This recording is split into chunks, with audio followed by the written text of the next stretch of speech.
So, thank you all for bearing with me for full 45 minutes then. I'm also happy to be after David, not only for his promotion of the book a bit, but also because like last week in Oxford, when he was also presenting an iteration of that paper, he mentioned another option, another way out, and he ascribed that to me and to my book as a different way, because I could have presented the same as last week, but I took up the challenge in that sense and fleshed that a bit out, what that could mean, that alternative. Because I start from the very similar worries about the natural contract. What can that mean? How to make sense of that? And the kind of common criticisms that are given to that notion. For instance, it's typically seen as a kind of, well, not a serious proposal, a metaphorical proposal at best, in a simple sense, like Luc Ferry, for instance, in his book on the new ecological order, ascribes to Serre this idea of it's at best a metaphorical fable, cannot be taken seriously. It replaces a humanism with a kind of ecocentrism that is for very, very problematic. And you find very similar kind of criticisms, not only against Serre, but also against Bruno Latour's notion of the Parliament of Things, which has provoked a very similar kind of critique. And just to give you one example of that, in a nice book by Stephen Vogel, Thinking Like a Mall, talking about Latour, as well, what is problematic with Latour, but also with Serre, you could say, is that indeed they claim that there are representatives who claim to be speaking for the things, but in fact they may, as Vogel says, may be nothing other than ventriloquists. It's a kind of, the Parliament of Things will be a parliament of ventriloquists and not a real Parliament of Things in that sense. So in that sense, the kind of starting point that I also want to take up is precisely that, this idea that, well, a natural contract will be impossible because either nature has no interests, kind of ontological point, or that we cannot or can never know what these interests are, etc. Kind of more epistemological take on the matter. And what I'll try to do is diffuse some of these concerns. I'm not sure whether I'll succeed in completely destroying or eradicating them if that's needed, but it's in a kind of opportunity for me to rethink a bit two concepts, namely that of representation and of symbiosis, which I see as a kind of way to approach that problem. Why these two terms? Well, for the following reason, you could say that a contract in that sense, well, is about, at best, a kind of legally enforceable agreement between a number of represented parties, typically.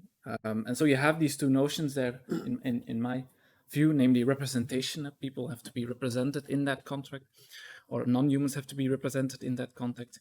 And then that question, they have to come to an agreement, which is the second problem there. And so it leads in that sense to the first problem of representation. I'll mainly discuss two kind of arguments that I see against that. And then to the problem of agreement, which precisely will bring me to that notion of symbiosis as a way to make sense of that agreement then between humans and non-humans in that way. Now, let me start with the problem of representation, what to do with that notion. And I'll present two arguments. I'll mainly focus on the second, but I think the first one is also very common and interesting. It has certain force. I'm not debunking it, but it's a more kind of a negative argument. And the argument is basically, well, all the kind of criticisms against representing nature, representing non-humans, are not particular to them, but are particular to any kind of representation. Representation always has these issues. And you find that in a certain sense in Serre himself, when he makes that point also of what language do the things in the world speak, that we might come to an understanding with them contractually. Well, immediately adds, after all, the old social contract too was unspoken and unwritten. No one has ever read the original or even the copy. And so in that sense, it's kind of evocation that all these concerns with the natural contract equally apply to classical social contracts. Very similar point you'll find in Bruno Latour, for instance, also when he says in his Politics of Nature, well, I do not claim that things can speak on their own suddenly or something like that, but rather because since no being, not even humans, speak on their own, but always through something or someone else. And so it's not a kind of expansion of a capacity to speak to non-humans. It's rather a step back and discuss that whole idea of what does it mean? Why do certain entities have the right to speak politically and others do not? It's not a natural capacity of humans in that sense to speak. It's equally problematic. What does it mean to speak in name of a group, of a people, or even of yourself? Why am I the one to speak of my own interests? How to make sense of that? Final example of that argument, which I also always found very provocative, was Christopher Stone in his book, Should Trees Have Standing, also says at a certain moment, well, I'm sure that I can judge with more certainty and meaningfulness whether my lawn needs water than the Attorney General can judge whether and when the United States wants or needs to take an appeal from an adverse judgment by a lower court. Again, to show that kind of question, that what kind of representation, what kind of form of representation is difficult. It's not so much nature is always difficult and the social is always easy. It can be very complicated in the social, can be very easy in the natural, in that sense. But so that's kind of negative argument, basically showing that representation actually is a very complex and very multi-layered concept, and we should not go too easy over that notion. So in that sense, the kind of second argument that I mainly want to focus on is a way to flesh out that a bit more, how to think then about representation in a more meaningful way.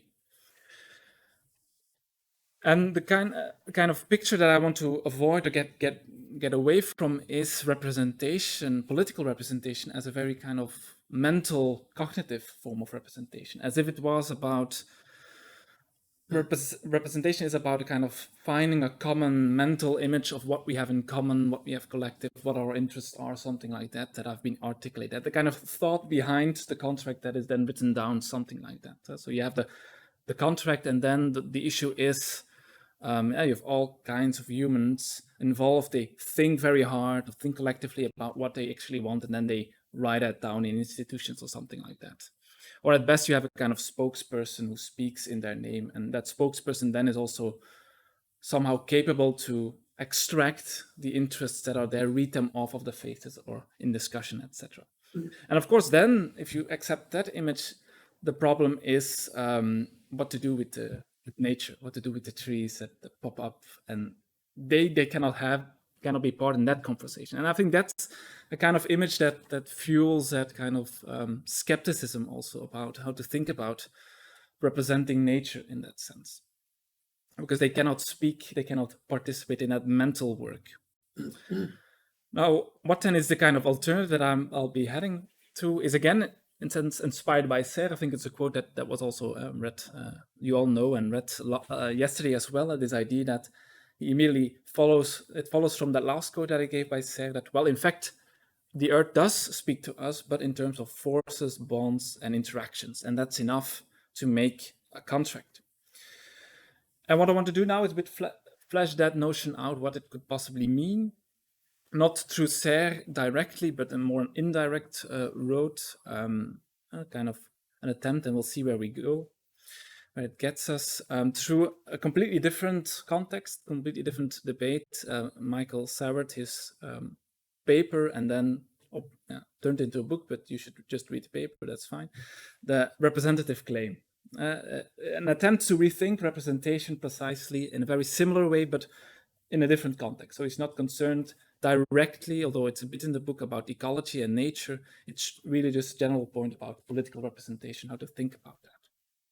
And he wants to get away, again, similarly from a classical view, to what you could summarize as a kind of representation understood as a game of claims and counterclaims. So that representation is not so much this kind of mental work or kind of simply voting and then showing what your given interests are, but a kind of claims made by people. I represent this and this people in this way, and then the capacity for those addressed in it to make a kind of response, to provoke a kind of response.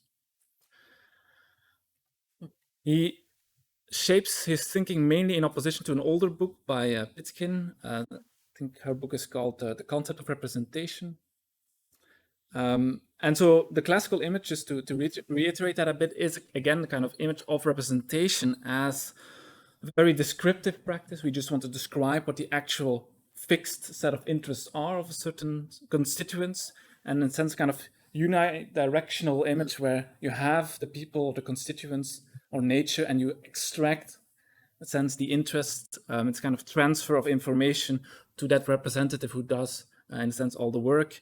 And then the question indeed becomes, what guarantees that that representative is a good representative? Why would he epistemologically be the one able to extract properly knowledge out of those constituents? Now, the alternative that Saward wants to introduce is precisely a performative view on representation, where it's not so much there is a fixed set of interests that you then describe, but it's a kind of multi-directional co-constitution of represented and representative. That is, you make a certain claim, these are your interests, and then you can respond. And in that process, your whole idea of what your interests are, etc., come into being. They are not given beforehand in that sense. And so it's not a question of a transfer of information out of a natural set of interests, but rather of precisely kind of creation of identity, of what are your interests, etc., which is created through that process of representation. And that's his attempt to open up that notion. And he mainly also wants to do that to get rid of a kind of narrow focus on just voting. You just go vote and that is representation. No, precisely, very relevant today. Striking is also a form or part of that representative aspect. So politicians may claim everything is fine in the country, and then you can strike to make a certain kind of counterclaim. And that's, again, an example that would fit well with Saward in that sense. In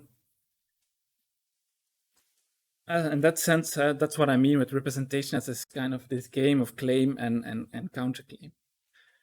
He has a nice analytic take on that. So what then is that process of representation, representative claims? It's a whole process of a number of actors involved. It's the maker of the representations who puts forward someone who is the representative. It doesn't have to be me. I can say that science is the best representative, something like that. And which stands then for an object, the interest, for its instance, which is related to the referent humans in the world, and that's typically also offered to an audience. To give you some examples, you can say, for instance, that the Conservative Party offers itself as standing for the interest of the family to the electorate, that kind of example. Or, for instance, also Marx offering the working class as a kind of symbol of the revolutionary political future and then typically addressed to those would-be members of that class to rise up, to do something, etc.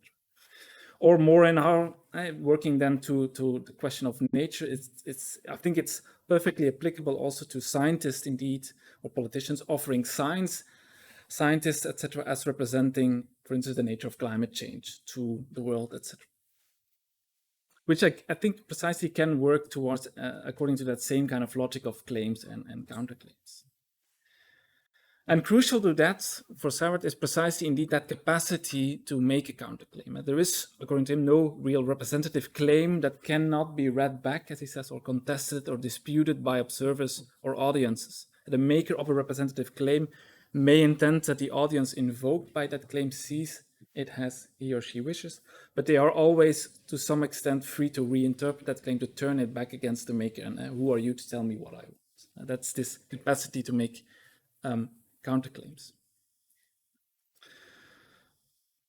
And I think so that's a way to think about what Sayre could mean, or how to translate, in a certain sense, Sayre's notion of this capacity for the earth to respond to us in terms of forces or bonds and interactions. In a way, every kind of representative claim that we make about nature will result in certain kind of responses by nature. In the sense, nature will do something afterwards. We can claim that CO2 will decrease, but if CO2 is not actually decreasing, something like that, that's the kind of response that you can incorporate in that. Or we can claim that this policy leads to more biodiversity if it doesn't follow, etc. And you can read that as a kind of counterclaim. And that sense, that's a bit of the first suggestion. Then that kind of you could read then this contract, this idea of a contract, precisely as this game of claims and counterclaims.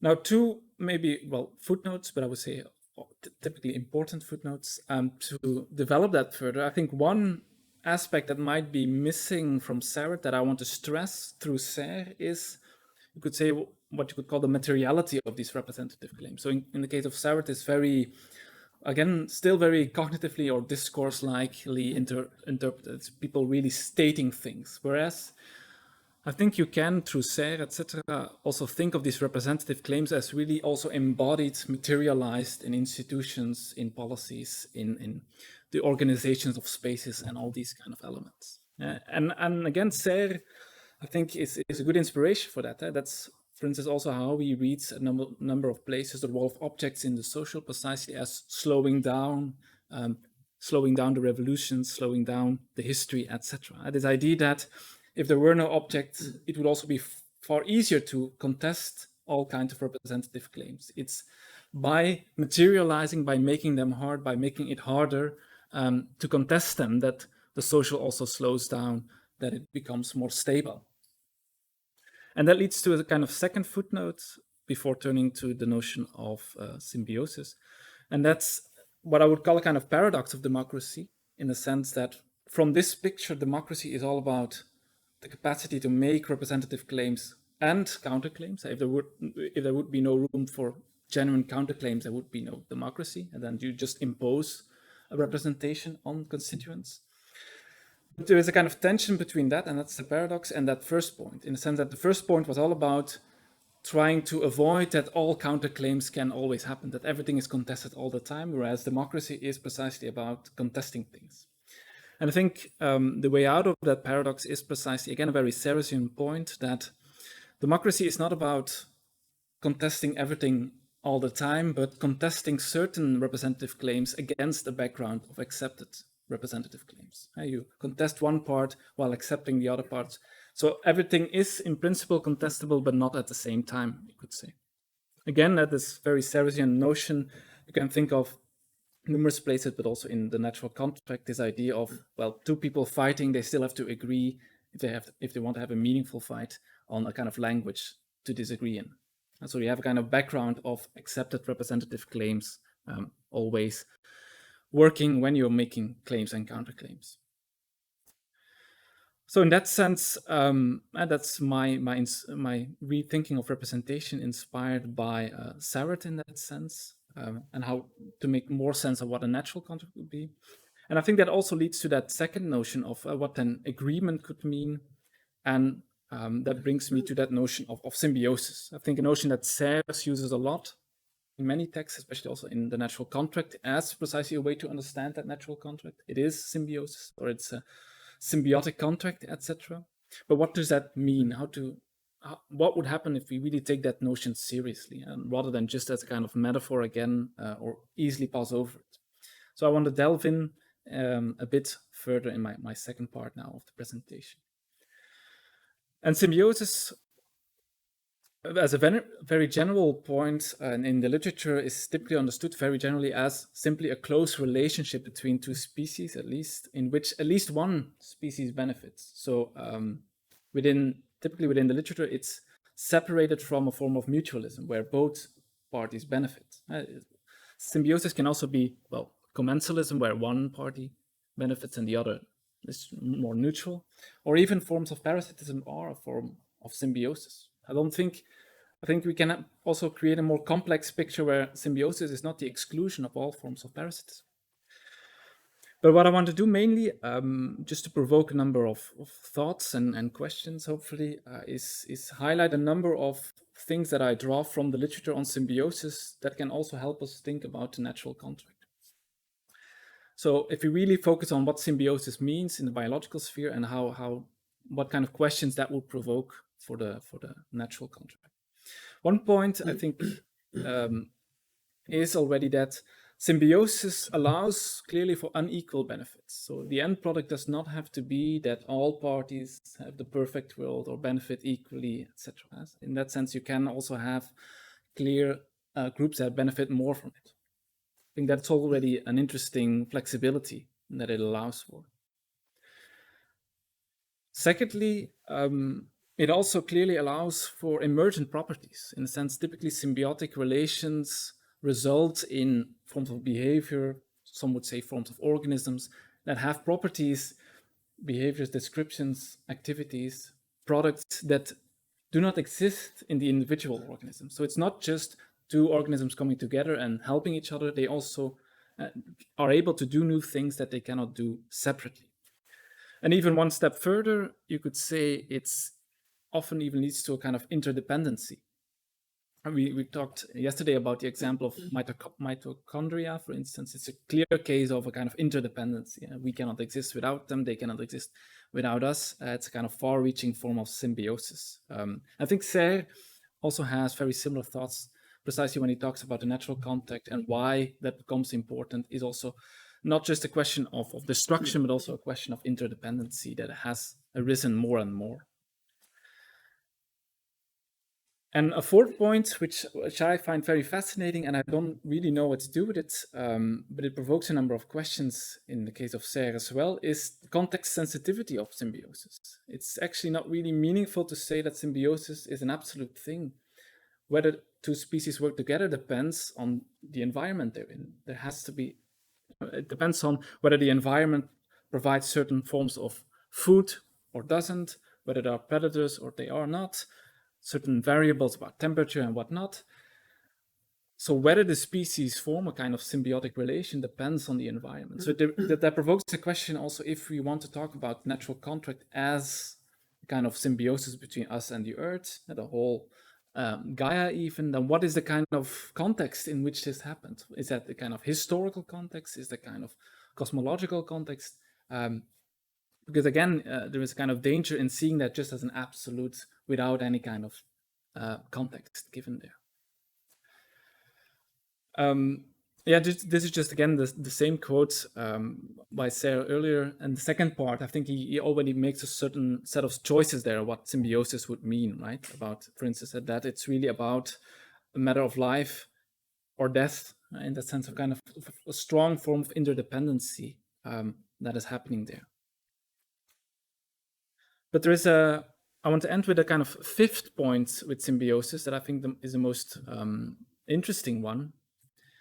And that I draw mainly from Isabelle Stengers, her reflections on that notion as well. And that's what I would call, following her, kind of reciprocal capture, as she used that notion. And that's the idea in the simple form is the following, that symbiosis does not require that the different species share a kind of transcendent interest or story about themselves, or a kind of idea of what they are doing. They can disagree on that. As Stengers also says it in Cosmopolitics, a symbiosis has a kind of stability of a relation without a kind of reference to an interest that would transcend its terms. Now, what does that mean? Again, very simply put, I would say what is at stake is partly that symbiosis is not consensus.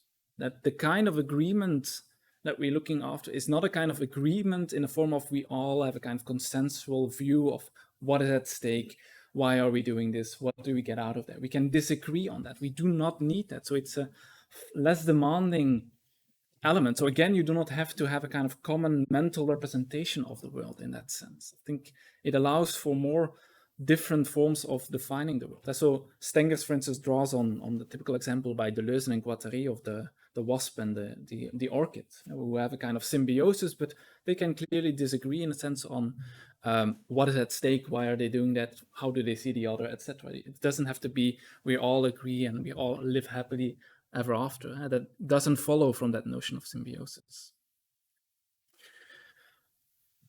And I think part of that inspiration also draws Serre precisely to that legal sphere, to that sphere of the law. So against David in that sense, I think the law and the contractual sphere is actually quite helpful there, because it, as Serre, for instance, says in Pontopie, it's less demanding than the kind of universal morality where you have to agree on what our values are and what we value in this world, etc. Again, symbiosis does not demand that kind of consensus. Let me end again with some footnotes there, just as kind of more short provocations, because my time is running out. One is, so I think one of the central points is precisely that there is no really need to know the interest of nature in a sense beforehand. That can precisely play out in an inadequate created game of claim and counterclaim. I think that's the kind of view that I'm trying to develop here. Secondly, bit of a thing that I wanted to put in there, but I had no time, so I'm just dropping it here. It's this notion of anthropocentrism, in a way, a kind of accusation that it's still all from the perspectives of the humans, etc. I don't like neither a kind of self-proclaimed anthropocentrism, as Luc Ferry would argue, or even a strong form of anti-anthropocentrism. Why? Because I think both of them refuse to play along the game of the representative claims. They try to smuggle in a certain value that is absolute without paying the price of representation in that sense. And that leads to a final, very reflexive notion, namely that the whole story that I'm telling here itself is a representative claim about politics, about what democracy is, etc. So again, in that sense, the questions from your sides are probably counterclaims. Thank you.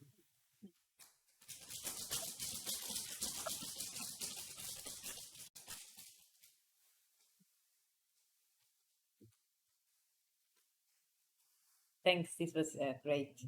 I don't have a counterclaim. Okay. I wanted to know whether you are aware of work of Elia Yash, because what you are exploring with the representation as claim has a lot to do with finance economy. Yeah, with the kind of a virtualized marketplace. And I think, so I haven't read his book on the metaphysics of the marketplace, but it should be where he elaborates this. And there is, in finance, no, as uncomfortable as it sits, there is a notion of finesse, of a termination. So it's the question, or the interesting aspect there would be, put such a kind of an symbiosis without consent.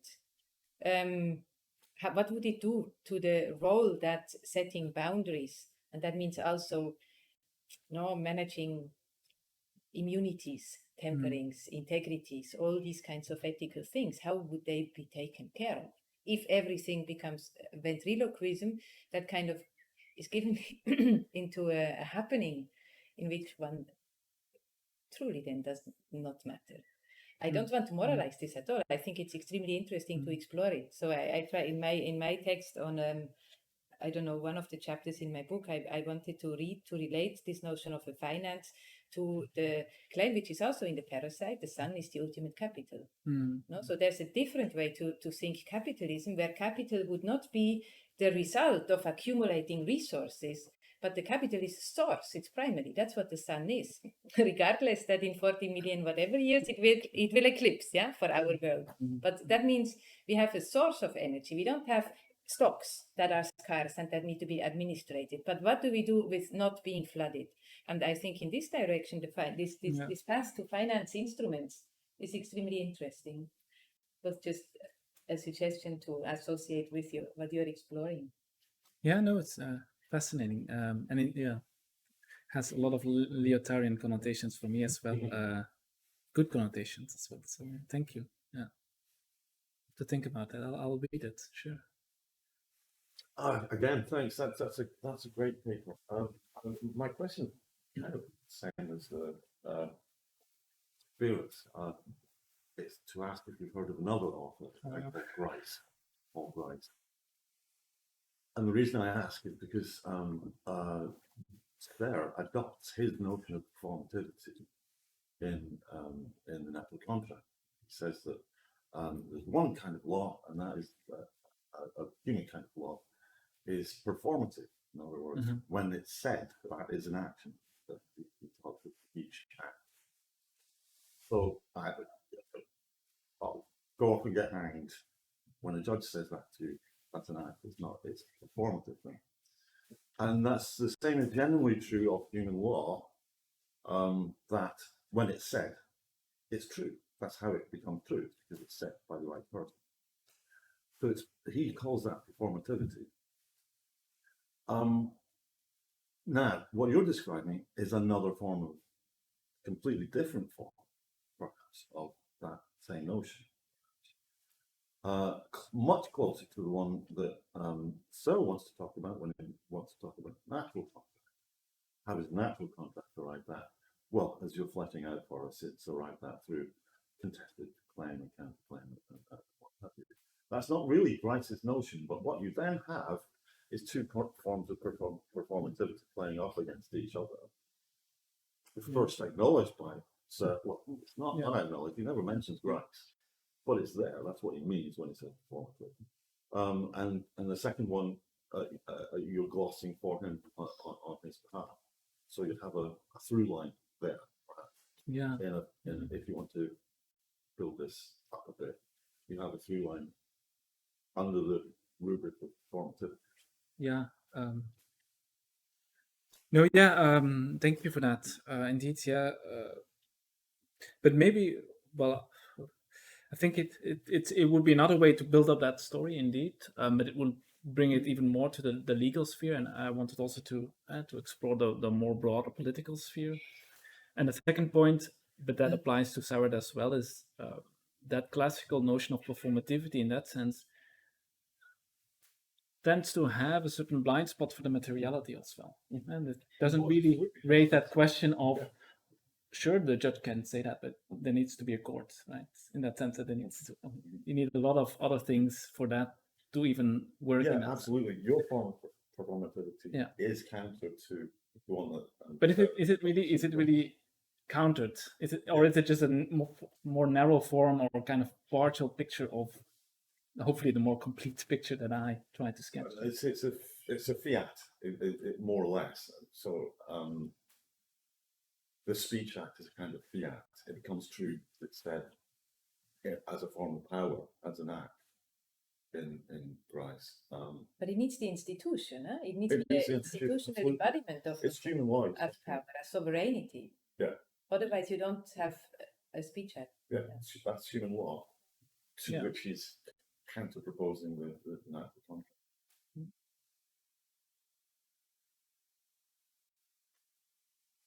Just a couple of sort of tiny thoughts. One is, oh, sorry. No, I'm just surveying. Yeah. One is from the little, this example of chimpanzees that he often uses. From what the little I understand of the primatology literature, I think that claims, the claim that chimpanzee social organization is in a state of being inflamed at all times is not the current literature at all. And it's people like Andrew Whiten that have made that claim.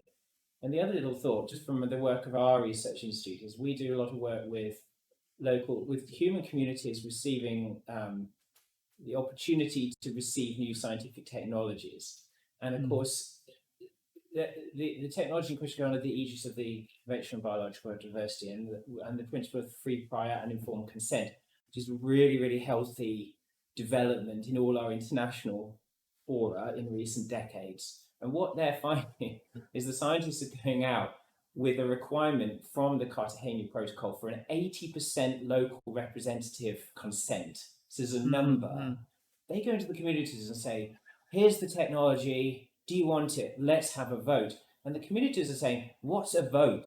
Because they don't represent themselves in that way. There's no meaning to an 80% democratic consensus because decisions go through other hierarchies, perhaps through a leader.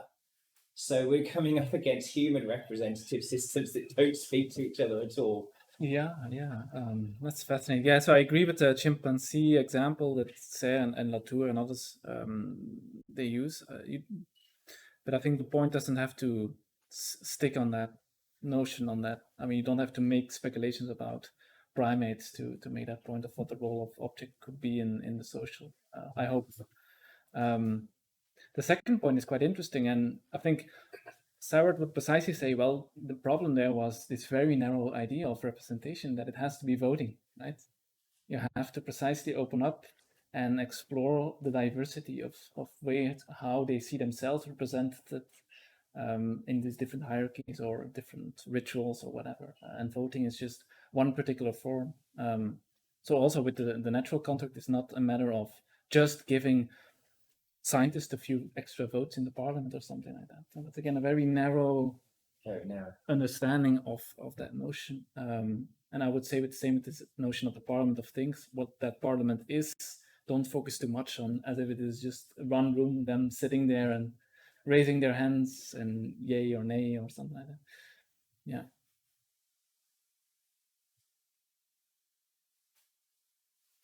A quick one. You mentioned about symbiosis and the different aspects of it. I thought vaguely about unequal benefits and the emerging properties, benefits and health. And you said that everything depends on the environment, which is obviously true in one sense, that there is an environment. But on another sense, I think old sort of forms of evolution, which Sarah rejects and Latour rejects and so on, talk about adapting to the environment. Yeah. Whereas what Gaia says, and that's what attracts Latour, is that things adapt the environment to them, which I think adds another sort of open, more fluid relationship in relation to symbiosis. But it's not one way. It's not the environment we sort of depend and have to adapt to it. The whole history of things, living things in particular, is that they actively change the environment, and we wouldn't be here without them. So, it just adds a little bit more, I think, to the interaction that Sarah talked about. Yeah, no, I take that point fully. Indeed, maybe I was in my phrasing too one-sided. Yeah, the whole. No. Well, no, yeah, but so it's good that you bring that up, because indeed, the reason I brought it up, and it was context sensitive, not context dependent in that absolute sense, but that you have to raise that question of what is the environment, how is it shaped, or how does it shape? And yeah, I mean, it struck me a bit that it's very easy when you're talking about Gaia or nature in a kind of general term to, well, they're all about environment, but does it make sense to ask what their environment is in that sense? That's a bit the strange question. Or are they their own environment or something like that? That's the kind of headache it gave me a bit, why I brought that up. Okay. Thanks, I really love the paper. This isn't really a question, so in terms of riff on the monkey thing we were in earlier. I believe there's a research centre in Iowa that has bonobos, and they, which you can rent out their bonobos to do experiments with, Okay. But they argue that the bonobos give informed consent, and the bonobos give informed consent if they press a touch screen to participate in whatever experiment you're running on touchscreen. Yeah. So, I mean, thinking about Bill's thing about the speech act, I mean, what does touching a touchscreen to give informed consent constitute as a speech act? And conversely, then, does not touching the touchscreen then, withdrawing consent or not participating? So I suppose that the line you were saying about the objects slowing down chimpanzee relations seems a little bit problematic, but is there also, in Sarah, that seems like, the more we load ourselves down with objects, the more interesting things are getting, but actually with the bonobos, it's more interesting the less objects there are, because the objects are committing them into a structure of speech acts that's been set up in advance that may or may not have anything to do with what bonobos may or may not want. I'm pretty sure bananas are involved. So. No, that's a very good point, and I think that's a bit also what I was after with this kind of paradox of the democracy in that sense of any kind of counterclaim or any kind of game of claim and counterclaim goes against the background of already accepted representative claims, and I think that applies here as well. Indeed, it reminded me a bit of this, I think, beautiful quotation that Vincent Després starts one of her chapters. Think of what would animals say when we ask them the right questions, and he has that anecdote there that you have the Skinnerians, behaviorists, and at a certain moment they discovered that there were other animals besides pigeons, and they put a a raven into the Skinner box, and then what did the raven do? It just completely destroyed the box, right? And the code ends something like that, like, yeah, and the behaviors thought that this behavior was un-American, and they went back to pigeons. And somewhere the point was that would be a third option there, indeed, that the bonobo doesn't push or refuse, but destroys the thing or something like that. And that so that shows a bit this question of what kind of counterclaims are possible, and even if they are possible, recognized as counterclaims. I mean, it's also very easy to dismiss that as, this bonobo had a disease or something, or was ill or something like that. There is also a clear problem always of dismissing counterclaims. What you see with strikes as well, that it's not the people. It's not a problem with the people. It's a problem with the unions, and they have very specific own interests. And you're trying to diffuse a counterclaim to something like that. So it's, in that sense, I would really again stress that point. It's representative claims all the way down, and digging deeper is always harder in that sense. And there was always this question: is this the right level at which we are playing the game, or should we first contest the game and then play it at a lower level, something like that? Yeah. This one to be. This one is well, my question is you've almost answered. I was going to raise one too. If anybody else has a question, let's go ahead. It was all a very similar question I was going to ask really in terms of this idea of contract as a game of counterclaims that you're talking about. And I was going to say, well, how is that game played? What are the rules of the game? And are the rules themselves contestable? And how does that work? I mean,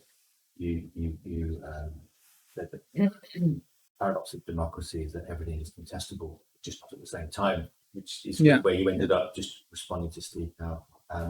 So I can see the direction you're going with that, and so that's okay. I understand that. I was in thinking about this idea that claims can meet certain limits where they're not or they become impossible to make.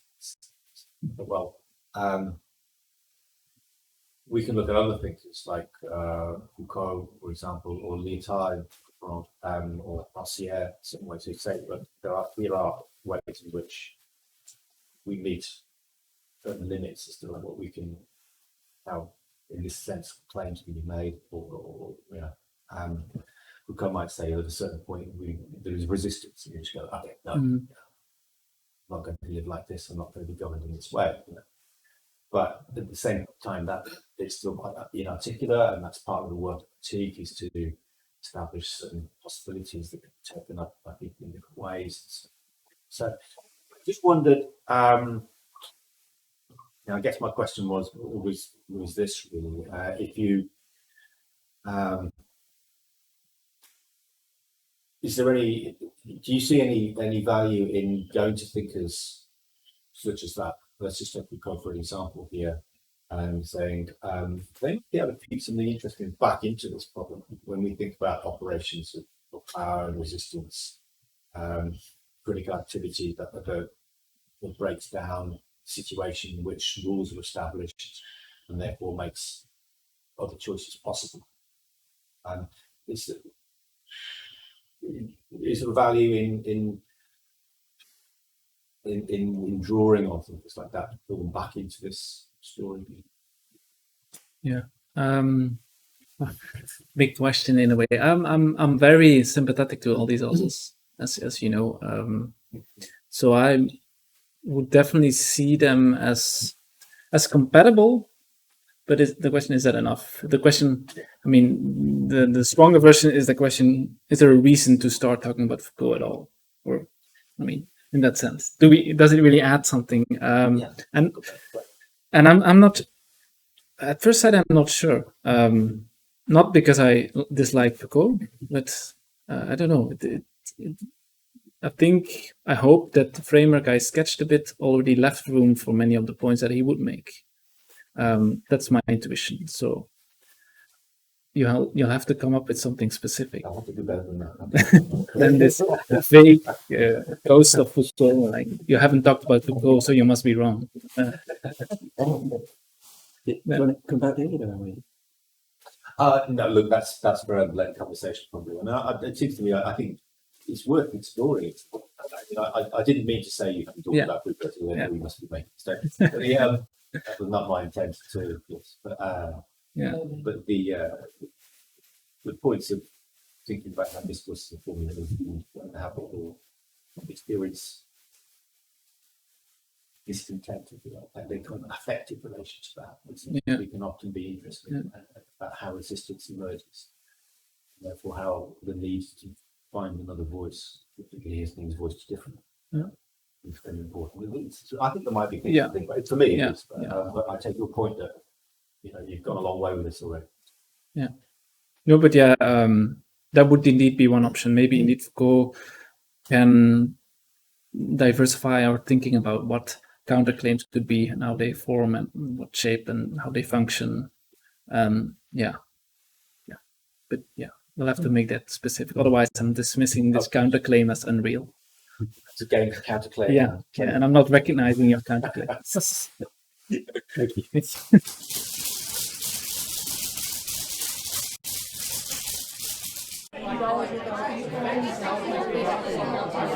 you.